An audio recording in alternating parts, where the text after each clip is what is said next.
A new update is on its way, bringing a zenith of power, big changes to the formation system, and more. So stick around in this video for the things you need to know, like there's a fishing event around the corner. Let's get a look.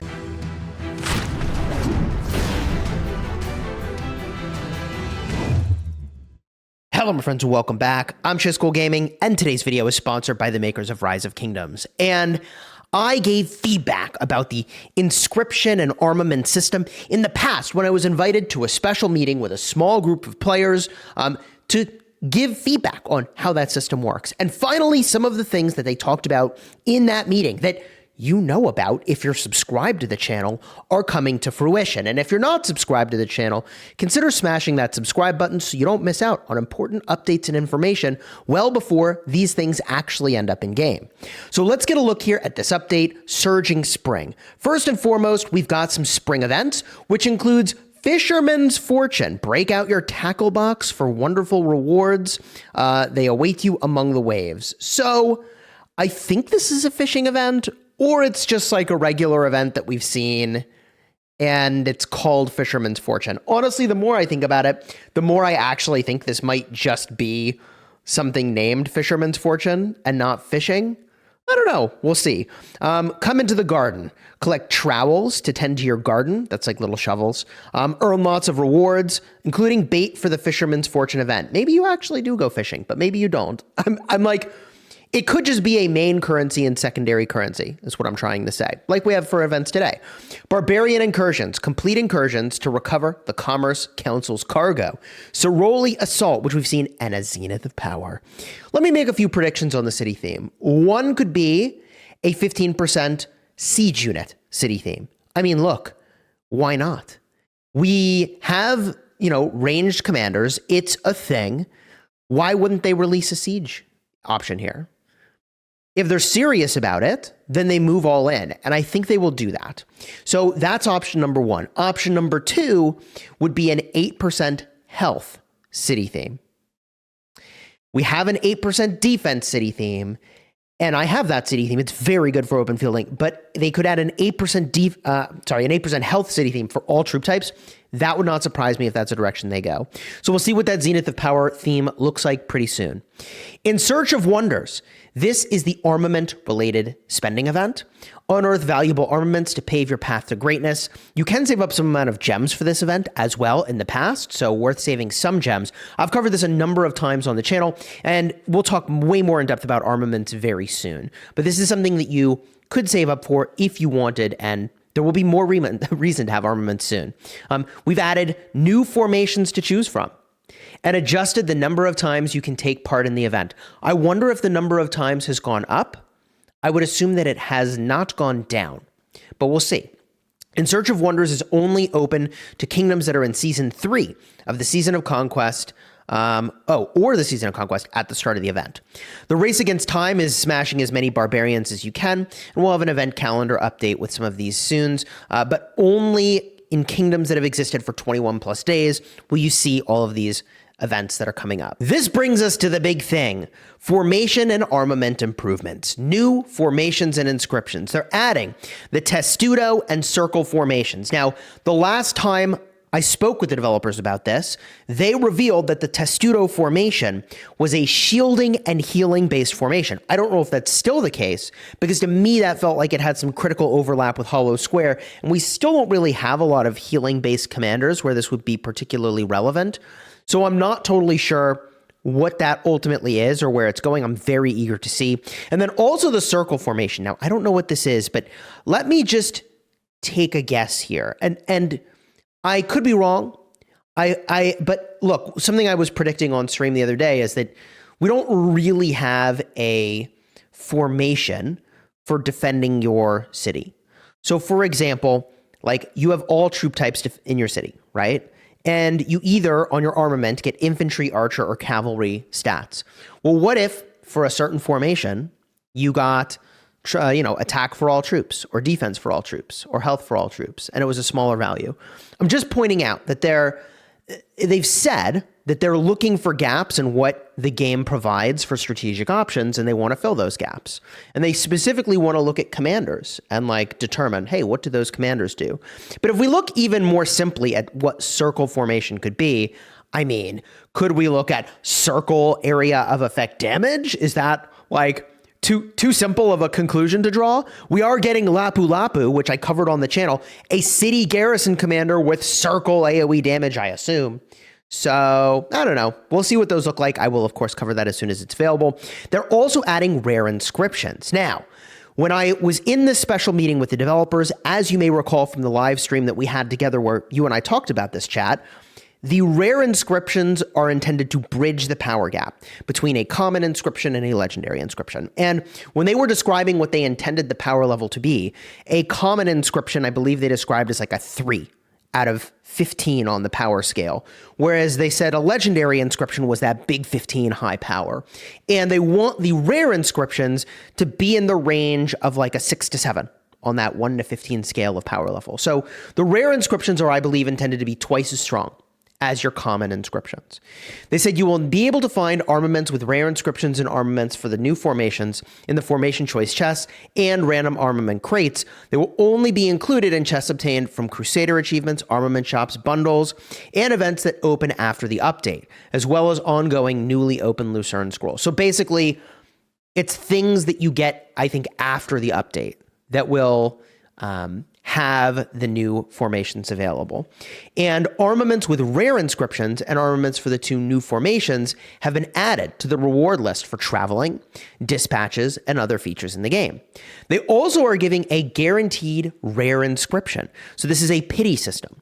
If you acquire 150 legendary armaments for a single formation, one of those armaments is guaranteed to have a rare or better inscription. Now, I would assume they reset the pity as soon as you actually get your rare inscription.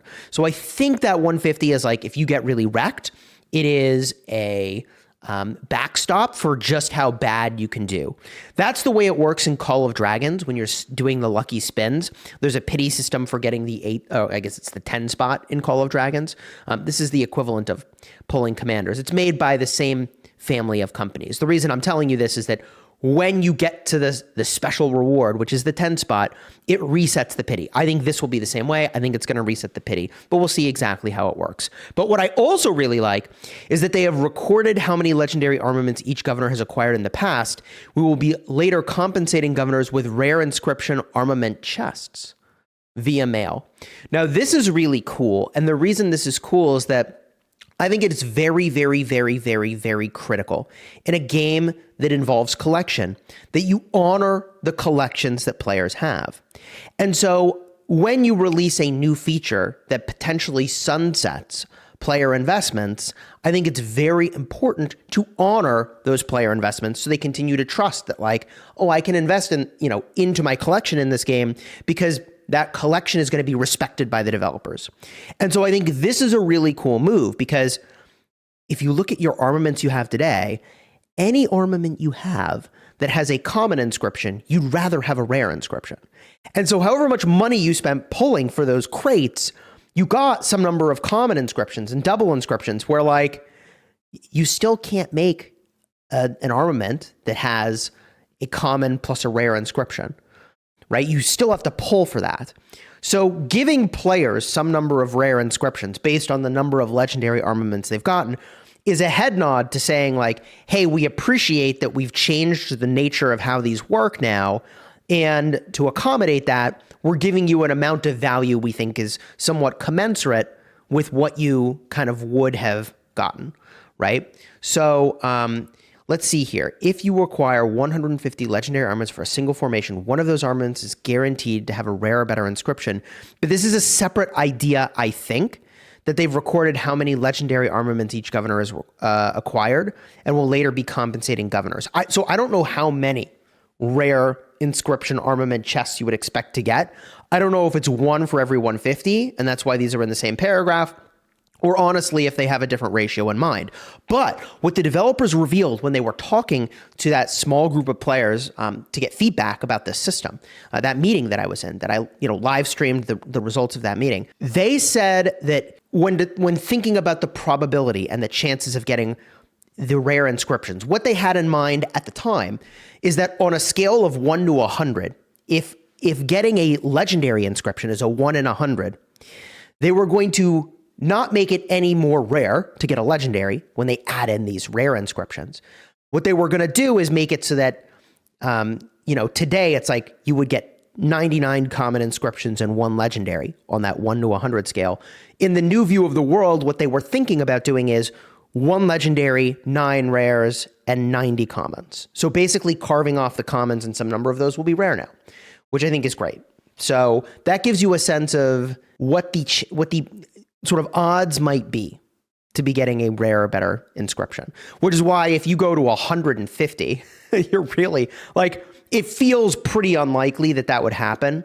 But also, that was a relative scale they were giving of that 1 to 100. We don't know what the actual numbers are. So as soon as we do, I'll be making a video about that. New item for resetting an armament's transmutation chances. New item, transmutation crystals. If you've already transmuted an armament the maximum number of times, you can spend a transmutation crystal to reset the armament's transmutation chances. Huge win. Love to see this. Very good. This is going to be really good. Yeah, I'm very happy for that. That is outstanding. Would I like there to be no limit to the number of times you can transmute an armament? I think so, but there is a limit. And now they've added a solve for that. In Season of Conquest, Lost Kingdoms that begin after the update, transmutation crystals have been added to the list of their Crusader achievement rewards, which is pretty cool. State Forum travel and dispatch improvements. Before traveling or beginning a dispatch, you can select 3 preferred formations, which is pretty sweet. If you earn an armament for traveling or dispatches, it's guaranteed to be one of your 3 preferred, which is really good. I can certainly think of 3 formations for which I would prefer to have armaments. I would say currently that's Wedge, and I would say Arch, and also if I want to go for Canyon stuff, Echelon, or if I want to do something else, maybe I go Hollow Square. But we'll see what the new formations are. Maybe I want those. Travel and dispatch rewards no longer include resource items. This is huge, and no longer include speed ups. I mean, it just feels silly that I'm spending my AP for like building speed ups I don't need. And it is a little surprising to me that the developers have not gone in and swapped out building speeds and research speeds and all the place where they have them and put universals. Like in Call of Dragons, again, a game made by the same family of companies that makes Rise of Kingdoms. In Call of Dragons, they just have universals and training speeds in all the places where normally in Rise of Kingdoms, you have universals, building, and research speeds. Right? And you always need training and universals. Anyways, whatever. I get that the early game, you need other types of speed ups, but I would love if the wheel was updated in this game to have all relevant things on all slots. My 2 cents. So the preferred formation feature will appear after the update once you have completed your current dispatches. So it might be worth saving your dispatches the day of the update in order to be able to pick your formations. Certainly, if you wait till after the update, I think it'll get rid of all the resources and speed up choices, which would be great. Maybe it's once you have completed your current dispatches. Maybe that means you have to still complete the quests you have, but new quests won't have the food, the resources and the speed ups. I don't know. Up next, Ark of Osiris and Osiris League. Season 8 is about to begin. Crazy. It's already almost here. They've optimized the delayed spectate mode. So you can now view the battlefield building information in delayed spectate mode. And they added playback controls, which is really, really interesting. To delayed spectate mode, fast forward and rewind. Reduce the overall lag in that mode, which is pretty sweet. And delayed spectate mode is when there is a delay between the actual match and the match stream you're watching. So a part of what the developers want to do is make it so we can spectate Ark. But because you need to be able to see all the things happening to really make sense of it, like the game mode has Fog of War now, which was so good for the game mode, but it makes the spectating worse. So to solve that problem, you have to watch on a delay so that you don't have information that's relevant to the match that the players couldn't have, right? If the players need to be watching a spectate of the game mode to play the game mode better, that's bad. So that's what the delay's for. New individual stats page for Ark of Osiris and related events. Very cool. You can view another governor's personal stats. Very cool. Season of Conquest adjustments. Added Crusader achievement rewards in the Season of Conquest Path of Greatness. So these are the rewards you get as an individual, as a coalition, or maybe it's as an alliance, not a coalition, and as a kingdom, okay? And after the adjustment, the total number of conquest coins you can earn from the Path of Greatness will be increased by 3. Now, please, let these coins come from things that you can get even if you're losing. Why is this important?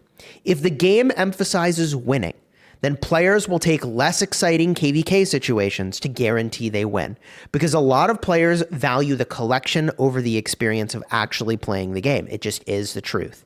And so if these can be earned even when you lose, I think it will be way better for the competitiveness of the game.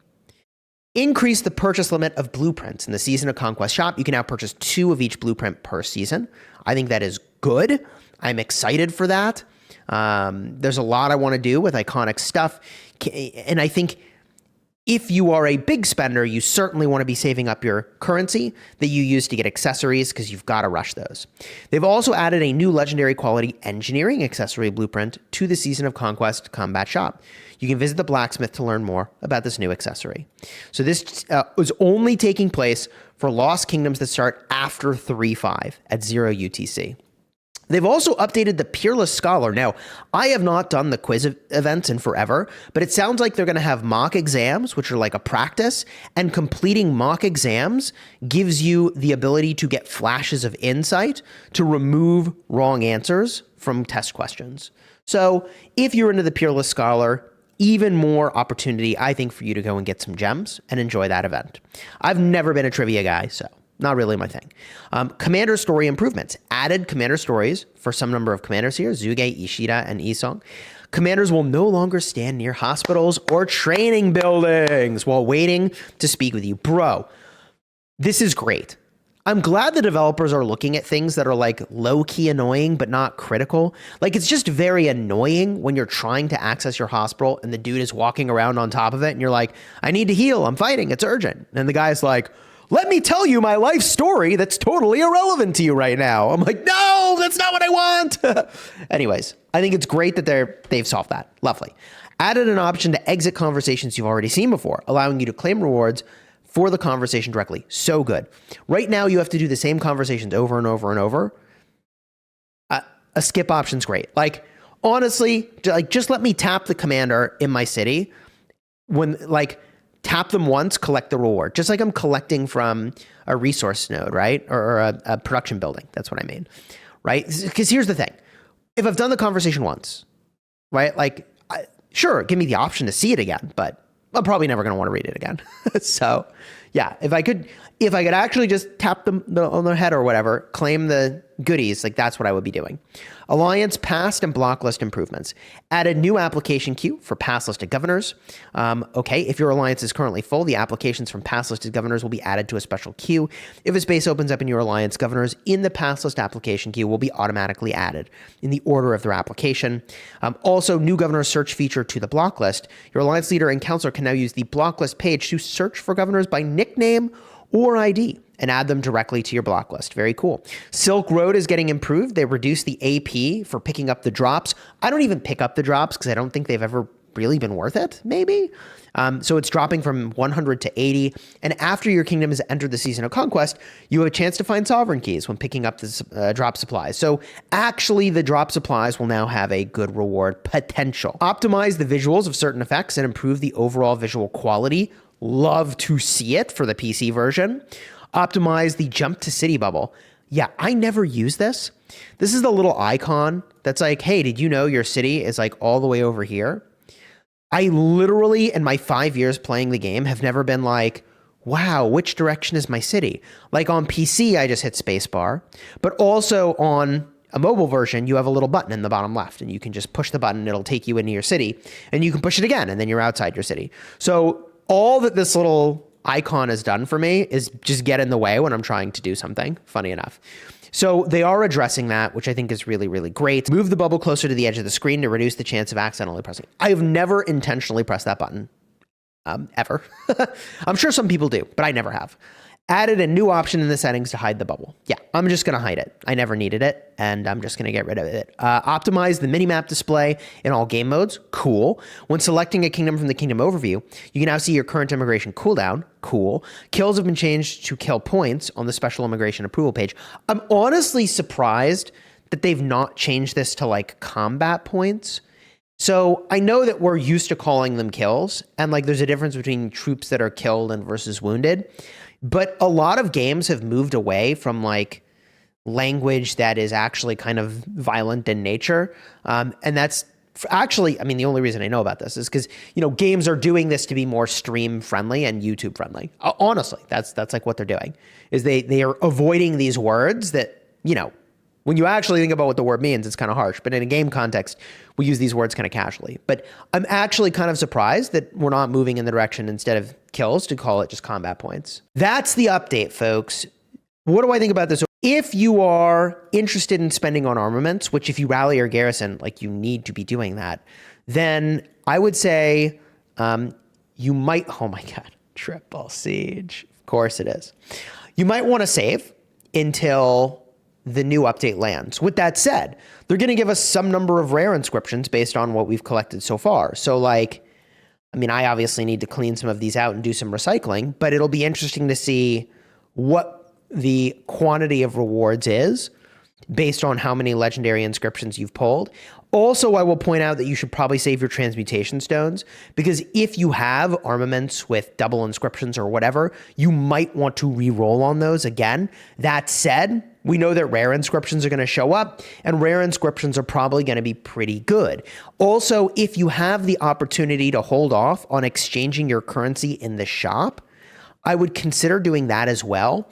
So I would not get this inscription shard chest if you can avoid it right now, because this inscription shard chest could potentially in the future contain rare inscriptions, which today it does not. So I would probably pump the brakes on this bad boy. And then the other thing I'll point out is that if you do have some armaments that, you know, this is my restart account, but if you happen to get them all the way down to 0 out of 10, which, yeah, on my main account, I've done this a number of times. And then I'm like, man, I can't actually use the armament. By the way, I can't believe I pulled this. How is it that you like pull double inscriptions for the things you already have double inscriptions for? I don't know. It's crazy, but whatever. So, yeah, I would just hold on to your transmutation opportunities, because first of all, what's good is now about to completely flip on its head. Rare inscriptions are going to be twice as good. So maybe you keep a double inscription, but remember, you can't make a double inscription armament. Not today. You can only take a rare inscription and replace the double inscription that's here with the one rare inscription, or you can take an armament with no inscription and put one on there, or you know, replace the one that's on there. So what I think a lot of people are going to be doing is going in and, you know, if I look at my infantry set on this account, right, like this is a great armament. I don't want to get rid of robust. Like I'd rather potentially have multiple good infantry armaments, but you might go in and just get rid of the robust, because the rares are going to be twice as good. By power level, as stated by the developers, the rares will be twice as good. Now, this account's maybe a bad example because I just don't have that many great armaments. It's actually kind of, well, it's not too surprising, but, you know, you might be saying, well, here's one where I'm 0 out of 10. What a tragedy, right? 3 cav attack is amazing. 1.5 all damage is amazing. I'm out of transmutation. Strategic is so good for this account, where all I'm doing is fielding. 2% extra damage to surrounded troops is amazing. Everything I'm attacking is surrounded because I'm hitting it with 5 marches, right? And I ran out of rerolls on this middle stat. So this is an example where I would totally go in, get that new kind of stone that refreshes my 10 chances, and I'd keep going for this. So crucial. Man, oh man, oh man, oh man. And then there's the new formations, right? And the developers did say the new formations are going to come out like once, I believe, a year, if I'm remembering correctly, was the impression I got around the cadence. I believe they said they were less frequent than they were going to release commanders. And what's interesting about that is that in Call of Dragons, for every single new hero we get, you get a new pet, or at least every cycle in which we get new heroes, we get a new pet. So I guess it's technically every 2 heroes you get 1 new pet, and pet's the equivalent of the armaments and inscriptions, right? So I'm surprised they're not trying to replicate the same frequency of how often you get them in this game. But I think what's going on is that formations are a much slower system, perhaps, than pets and Call of Dragons. Like, it just takes way longer to get to relevance. And if they're just going to make things irrelevant as soon as you get to a point where you're meta, like, bruh, that's not very fun. For those of you wondering kind of what's going on in the main account KVK, it's been a fun 24 hours. We found a really cool position to defend. We're battling against 1960, the most feared kingdom in the game.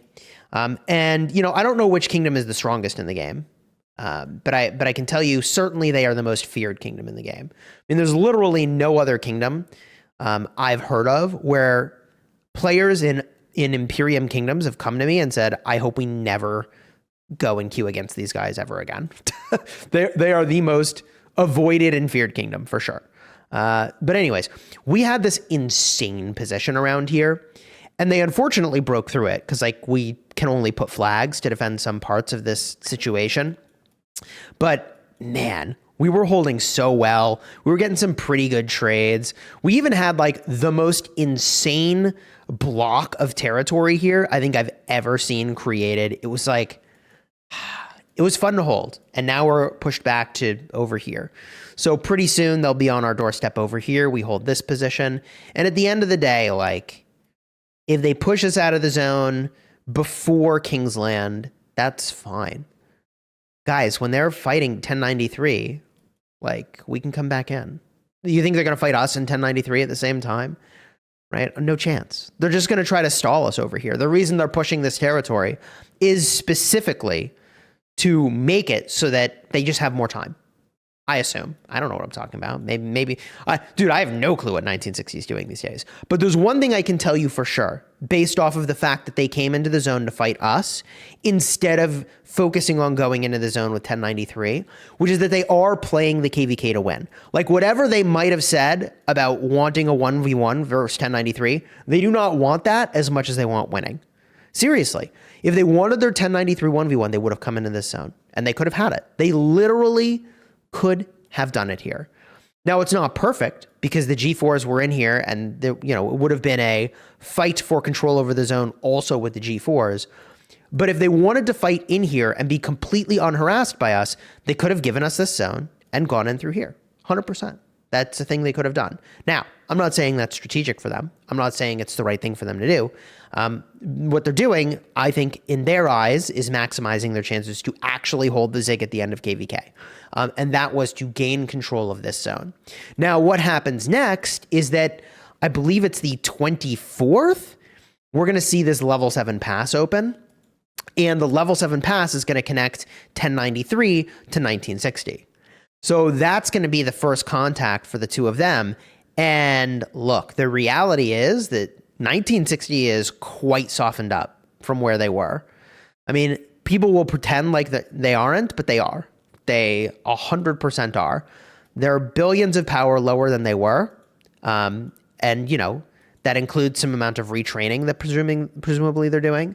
And, the speed ups and resources are probably not all that relevant to them, but their farms have lost a lot of troops too. So anyways, should be very exciting. Consider subscribing if you haven't already. If you want to see a highlight from this KVK where someone got imprisoned, and I've never seen such an insane imprisonment in my life. I mean, I'll comment on it for 2 seconds. In my last video, someone was like, oh, you're hating on free-to-play players. And no, not at all. Like, when the dude random ported into here, and they were swarming and rallying him, it had nothing to do with free-to-play versus pay-to-win, and everything to do about player with game knowledge versus players with very seemingly lacking game knowledge about how to handle that situation.